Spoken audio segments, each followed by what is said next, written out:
சமாரம்பாம் யதிசேகரமத்யமாம் லக்ஷ்மீவல்லபபர்யந்தாம் வந்தே குரு பரம்பராம். ஆழ்வார்கள் வாழி அருளிச் செயல் வாழி தாழ்வாதுமில் குறவர்தாம் வாழி ஏழ்வாறுமைய அவர்களுரைத்தவைகள்தாம் வாழி செய்யமறை தன்னுடனே சேர்ந்து. திருமழிசை ஆழ்வார் திருச்சந்த விருத்தம் என்கிற திவ்ய பிரபந்தத்திலே எம்பெருமானுடைய பரத்வம், அந்தர்யாமித்துவம், சௌலபியம் முதலான விஷயங்களை எல்லாம் ஒன்றன் பின் ஒன்றாக அனுபவித்துக் கொண்டு வருகிறவர். அவனுடைய அர்ச்சாவதார அனுபவத்தை செய்கிறார் பல பல பாசுரங்களாலே. அதிலே முதலிலே திருவரங்கம் பெரிய கோவிலுக்கு 7 பாசுரங்களை அருளி செய்தவர். உடனே அடுத்தபடியாக திருக்குடந்தை என்கிற திவ்யதேசத்திலே எழுந்தருளிருக்கின்ற எம்பெருமான் அவனை ஒரு 6 பாசுரங்களாலே அனுபவிக்கின்றார். அதிலே முதலிலே 1, 2, 3 பாசுரங்களிலே ராமபிரானாக அவனை அனுபவித்தார். அதாவது ராவணனை அழித்தவன் என்று அவனை சொல்லி அந்த ராவணனை அழித்த எம்பெருமான் தான் இங்கே திருக்குடந்தையிலே எழுந்தருளியிருக்கிறான் என்று சொல்லும் விதமாக இலைத்தலை சரந்துறந்து இலங்கைகட்டழித்தவன் என்று ஒரு பாசுரத்திலே சொன்னவர். சங்கு தங்கு முன்கை நங்கை கொங்கை தங்கலுத்தவன் அங்கமங்கா என்று அந்த ராவணனை அழியச் செய்த வீரச் செயல்களை சொல்லி அப்படிப்பட்டவன் தான் திருக்குடந்தையிலே எழுந்தருளியிருக்கிறான் என்று தெரிவித்தார். அடுத்தபடியாக 58வது பாசுரத்திலே கிருஷ்ணாவதார சரித்திரங்கள் சிலவற்றை சொல்லுகின்றார். இந்த கிருஷ்ணாவதாரம் அதாவது ராமாவதாரம் செய்தவன் தான் திருக்குடந்தையிலே எழுந்தருளியிருக்கிறான் என்று அனுபவித்தது போல, அதாவது ரங்கநாதனை அனுபவிக்கின்ற பொழுதும் கூட திருவரங்கம் பெரிய கோவிலிலே எழுந்தருளியிருக்கிற ரங்கநாதனை அனுபவிக்கின்ற பொழுதும் கூட சில பாசுரங்களிலே ராமாவதாரத்தை சொல்லி திருவரங்கத்தை சொன்னவர். அடுத்தபடியாக கிருஷ்ணாவதாரத்தை சொல்லி திருவரங்கத்தை சொன்னார். அதே போல இங்கேயும் கூட ராமாவதாரத்தை 2, 3 பாசுரங்களிலே தெரிவித்தவர். அடுத்தபடியாக கிருஷ்ணாவதாரத்திலே அவன் செய்த சேட்டித்தங்களை எல்லாம் சொல்லி இப்படி செய்தவன் என்றோ திருக்குடந்தையிலே எழுந்தருளியிருக்கிறான் என்று சில பாசுரங்களிலே அனுபவிக்கிறார். அதிலே அவன் அந்த குருந்த மரத்தை ஒசித்தது, கோலையாபீட்டம் என்கிற யானையை அழித்தது, கம்சனை அடக்கியது, கம்சனை அழித்தது முதலான கிருஷ்ணாவதார செயல்களை சொல்லி அப்படிப்பட்ட எம்பெருமான் திருவரங்கத்திலே எழுந்தருளியிருக்கிறான் என்று 58வது பாசுரத்திலே அனுபவிக்கிறார். மரங்கட நடந்தடத்து மத்தயானை மத்தகத்து உரங்கட புடைத்து போர் கொம்பொசித்துகந்த உத்தமா ரங்கம்பாய் விளந்து மண்ணறந்த பாத வேதியர் வரங்கொட குடந்தையுள் கிடந்த மாலுமல்லையே. பகவான் கண்ணனாக அவதரித்திருந்த பொழுது செய்த காரியங்கள் எவையவை என்று 1, 2 தெரிவிக்கிறார். இங்கே மரங்கட நடந்து அடர்த்து, மரம் என்னால் 2 மருத மரங்கள், அதாவது கண்ணபிரான் வெண்ணெய் திருடினான் என்பதற்காக அவனுடைய தாயான யசோதை உரலோடு கட்டி போட்டாள். கண்ணபிரான் என்ன செய்தான் என்றால் அந்த மர உரலையும் இழுத்து கொண்டு தவழ்ந்தானாம். அப்படி தவழுகின்ற பொழுது அங்கே 2 மருத மரங்கள் குபேரனுடைய பிள்ளைகளான நலகூபரன், மணிகிரீவன் என்கிற இருவரும் முனிவருடைய சாபத்தாலே 2 மருத மரங்களாக இருந்தார்கள். ஒன்றோடொன்று அப்படி இணைந்து இருக்கக்கூடிய மரங்கள். அந்த மரத்திலே கம்சனாலே ஏவப்பட்ட அசுரர்களுடைய ஆவேசமும் இருந்தது. உடனே கண்ணன் என்ன செய்தான், அந்த 2 மரங்களுக்கு நடுவே போனான். அந்த இழுத்த பொழுது அந்த 2 மரங்களும் முறிந்து விழுந்தன. இதைத்தான் மரங்கட நடந்து அடர்த்து என்று இப்படி அந்த மருத மரத்தை முறித்த செயல் அதை இங்கே தெரிவித்தார் திருமழிசை ஆழ்வார். அது கண்ணபிரான் செய்த ஒரு செயல். அடுத்தபடியாக மத்த யானை மத்தகத்து உரங்கட புடைத்து, மத்த யானை என்னால் மதம் பிடித்து வந்த யானை அது. அந்த யானையினுடைய மத்தகத்து என்னால் அதனுடைய அந்த தலைமையிலே உரங்கட புடைத்து என்னால் மிகவும் அது பயந்து நடுங்கும்படியாக அப்படி ஓங்கி ஒரு குத்து விட்டான் அல்லவா, அதுதான் உரங்கட புடைத்து ஓர் கொம்பொசித்து அதனுடைய தந்தங்களை பற்றி இழுத்தான். யானையினுடைய பலமே அதனுடைய தந்தங்களிலே தான் இருக்கின்றன. முதலிலே அதை ஒடித்து புகட்டான். அதற்கு பிறகு அந்த யானையை ஓசித்து உகந்தான். உகந்தான் என்றால் அடியவர்களுடைய விரோதிகள் துட்டர்கள் தொலைய பெற்றார்களே என்கிற மகிழ்ச்சியை அவன் அடைந்தான். என் உரங்கட புடைத்து ஓர் கொம்பொசித்து உகந்த உத்தமா. உத்தமன் என்னால் யார் உத்தமன்? தனக்காக ஒரு செயலை செய்பவன் உத்தமன் அல்லன், பிறருக்காக செயல்களை செய்பவன் தான் உத்தமன். இங்கே அந்த கண்ணபிரான் யானையினிடத்திலிருந்து தன்னை காப்பாற்றிக் கொள்வதற்காகத்தான் அவன் அந்த யானையை அழித்தான் என்று பிறர் நினைத்திருக்கிறார்கள். ஆனால் அப்படி அல்லவாம்.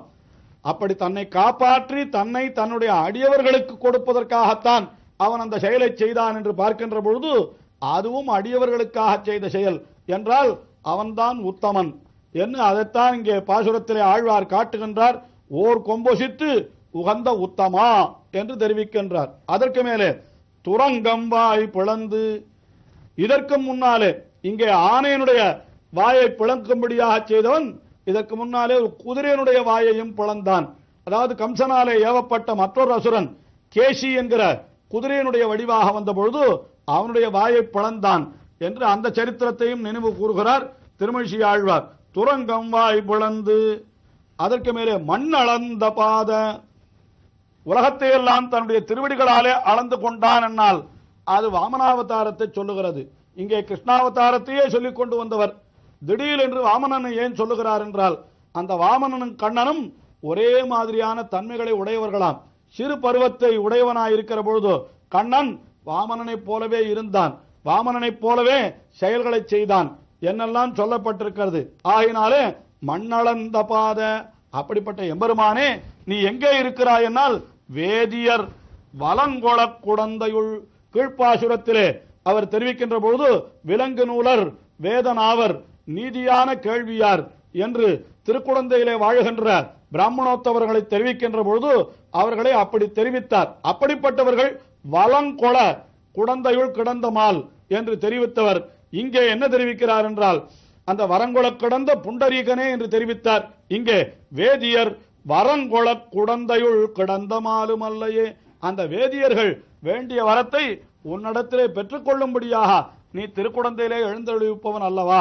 இப்படி கண்ணனாய் அவதரித்து அந்த மருத மரங்களை முறித்ததென்ன, கோலையாபீடத்தை அழித்ததென்ன, இன்னும் அந்த கேசி என்கிற அசுரனை அழித்ததென்ன, உலகத்தை எல்லாம் அளந்ததென்ன, இப்படிப்பட்ட செயல்களை செய்த நீ திருக்குடந்தையிலே எழுந்தருளிருக்கிற எம்பெருமான் அல்லையோ என்று இந்த 58வது பாசுரத்திலே தெரிவித்தவர். அடுத்தபடியாக 59வது பாசுரத்திலே கண்ணபிரான் இன்னும் பல விரோதிகளை அழித்தான், அதையெல்லாம் தெரிவிக்கிறார். காலநேமி பக்தரன் தந்தபக்தரன், மிகவும் பலமுள்ள, அதாவது முராசுரன் என்று பல அசுரர்களை அழித்தான் அல்லவா? அந்த சரித்திரத்தை எல்லாம் சொல்லி அப்படி விரோதிகளை அழிக்கக்கூடிய எம்பெருமான் எழுந்தருளி இருக்கிற இடம் எது என்றால் அதுதான் திருக்குடந்தை என்று 59வது பாசுரத்திலே தெரிவிக்கிறார். அலிவேலி தண்டயல் தடங்கிடங்கு பூம்பொழில் கோலமாட நீடு தன் குடந்தை மேய கோவலா. காலநேமி வக்கரன் கரன் முரண் சிரமவை காலனோடு கூட வில் குணித்தவிற்க வீரனே. எம்பெருமானுடைய பராக்கிரமத்தை எல்லாம் சேர்த்து அனுபவிக்கிறார் இந்த 59வது பாசுரத்திலே. அதாவது அவன் எப்படிப்பட்டவன், கீழ்ப்பாசுரங்களிலே எல்லாம் எம்பெருமானுடைய பெருமையை முன் 2 அடிகளிலே தெரிவித்து பின் 2 அடிகளிலே தான் அந்த திருக்குடந்தை என்கிற திவ்ய தேசத்தை பற்றி அருளி செய்தார். ஆனால் இப்பாசுரத்திலே முன்னடிகளிலே திருக்குடந்தையை பற்றி தெரிவிக்கின்றார். அந்த திருக்குடந்தை என்கிற திவ்ய தேசம் எப்படி இருக்கிறது என்றால் ஷாலி வேலி தன்வயல், நல்ல செந்நெற் பயிர்களை வேலிகளாக உடைய குளிர்ந்த கழனிகளோடு கூடியதாக இருக்கிறதாம். தடம் கிடங்கு பூம்பொழில் என்று நல்ல பூத்த பொழில்களாலே சூழப் பெற்றிருக்கிறது அந்த திருக்குடந்தை என்கிற திவ்ய தேசம். அந்த திவ்ய தேசத்திலே கோலமாட நீடு என்று மிகவும் அழகிய மாடங்கள், அதாவது வயலை வர்ணிக்கிறார். அதற்கு மேலே அங்கே இருக்கக்கூடிய பொழில்களை வர்ணிக்கிறார். அந்த திருக்குடந்தை என்கிறது ஒரு நகரமாயின் திகழ்கிறபடியினாலே அங்கே கோலம் மாட, மிகவும் அழகிய நீண்ட மாடங்கள் எல்லாம் இருக்கின்றனவாம். அப்படிப்பட்ட தன் குடந்தை என்னால் மிகவும் குளிர்ச்சியான குடந்தை. இப்படி வயல்களும் பொழில்களும் சூழ்ந்திருக்கிற இடத்திலே குளிர்ச்சிக்கு என்ன பஞ்சம்? மிகவும் குளிர்ச்சியாக இருக்கிறது. தன் குடந்தை மேய கோவலாக, கோவலன் என்னால் ஆயர் குலத்திலே பிறந்தவன் என்று பொருள். அப்படிப்பட்ட எம்பெருமான் அவன் எப்படிப்பட்ட பராக்கிரமம் உடையவன். இது அந்த திருக்குடந்தையிலே அவன் எழுந்தருளியிருக்கிறான் என்னால் அது அவனுடைய எளிமையை குறிக்கிறது. அதே சமயத்திலே அவனுடைய மேன்மை என்னால் அது எப்படி இருக்கிறது என்னால் காலநேமி என்று ஒரு அசுரன், அதற்கு மேலே வக்கரன் என்கிறார். வக்கரன் என்னால் தந்தவக்தரன் என்று பெயருடையவன். அவன் கிருஷ்ணாவதாரத்திலே கண்ணனாலே கொல்லப்பட்ட அசுரன். அதற்கு மேலே கரன் முரன், இந்த இடத்திலே கரன் என்பது மிகவும் கொடியவனான முரன் என்கிற அசுரன். அதாவது இது கிருஷ்ணாவதார செயல்களை செய்கின்றபடியினாலே ராமாயணத்திலே வந்த கரனை இங்கே நாம் கொள்ளக்கூடாது. ஆகையினாலே இந்த கரன் என்னால் கொடியவனான முராசுரன் என்பவனை, அவன் அத்தனை பேருடைய சிரங்களையும் கொய்தவன் யாரு? எம்பெருமான். அவனை அந்த கரன்முரன் சிரமவை காலனோடு கூட அந்த தலைகளெல்லாம் காலதேவனான யமபிரானோடு கூடும்படியாக வில் குனித்த விற்கை வீரன், வில்லை வளைத்த கையை உடையவன் என்று அவனுடைய பராக்கிரமத்தை, அதாவது அடியவர்களுடைய விரோதிகள் யார் இருந்தாலும் அவர்களை அழித்து விடுபவன். ஆனால் அப்படிப்பட்ட மேன்மையுடைய எம்பெருமான் அடியவர்களுக்காக அவனே வந்து இங்கே இப்படிப்பட்ட திருக்குடந்தையிலே சயனித்துக் கொண்டு எழுந்தருளியிருக்கிறானே, இது என்ன எளிமை, இது என்ன எளிமை என்று அனுபவிக்கிறார். இந்த அனுபவமானது இன்னமும் தொடர்கிறது. தொடர்ந்து அனுபவிப்போம்.